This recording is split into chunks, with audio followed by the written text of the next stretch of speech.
Bonjour à tous et bienvenue sur les numériques. Aujourd'hui, nous allons vous parler d'une nouvelle brosse motorisée pour les aspirateurs balais Dyson V7, V8, V10 et V11. Il s'agit d'une brosse d'un constructeur chinois qui s'appelle Jiying et qui fonctionne à l'aide de deux patins qui tournent à grande vitesse pour brosser le sol. Cela permet tout simplement de rendre un aspirateur balai Dyson plus polyvalent. Je vous explique pourquoi.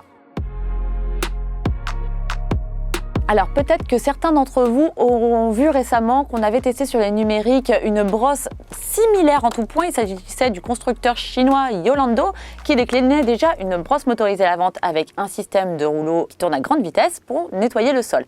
Et bien celle de Jiying est exactement la même, c'est-à-dire qu'on retrouve les mêmes plastiques, les mêmes couleurs au même endroit.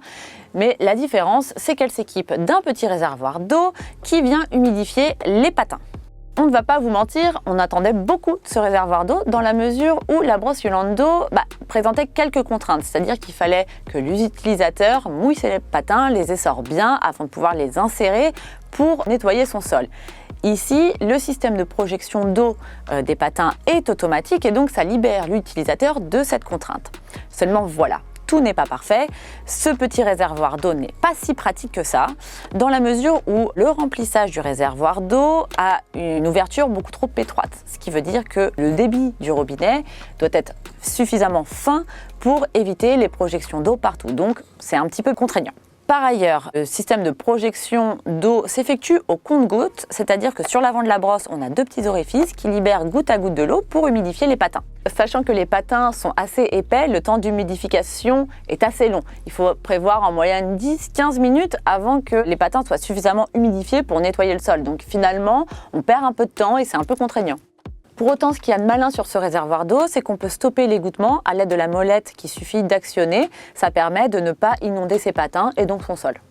Pour les performances globales, on a exactement les mêmes prestations que celles fournies par la brosse de Yolando, c'est-à-dire qu'on a une bonne performance de lavage au sol et on était vraiment assez étonnés, ça fait vraiment bien le job.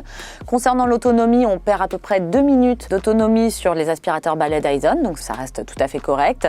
Quant au niveau sonore, c'est là où le bas blesse. Le travail de la brosse motorisée fait vraiment exploser les décibels, c'est-à-dire qu'on passe de 65 décibels à 72 décibels sur un V8 et de 70 décibels initialement à 74 décibels sur un V11 avec la brosse motorisée de Jiying. Donc pour toutes ces raisons, nous lui avons accordé la note de 3 étoiles. Alors c'est pas mal, c'est une brosse qui fait vraiment bien le taf, seulement voilà, on s'attendait à ce que le réservoir d'eau fournisse une réponse un peu plus complète. Finalement, le phénomène d'égouttement au compte-gouttes n'est pas franchement abouti. Que l'on préfère la brosse dépourvue de réservoir d'eau ou avec réservoir d'eau, c'est la même chose.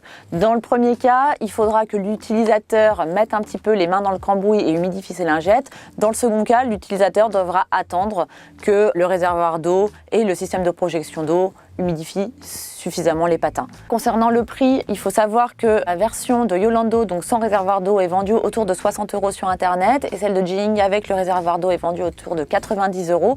Mais pour ceux qui seraient déjà équipés de la première brosse, il est toujours possible de trouver dans les tréfonds d'internet un petit réservoir d'eau moyennant une vingtaine d'euros à peine. On met quand même un gros warning sur le fait qu'il faut vraiment faire très attention à ce que les patins et le sol ne soient pas inondés d'eau, parce que si votre aspirateur balai, quel qu'il soit d'ailleurs, un Dyson ou non, aspire de l'eau, ça peut vraiment endommager l'appareil, donc soyez vraiment bien vigilants.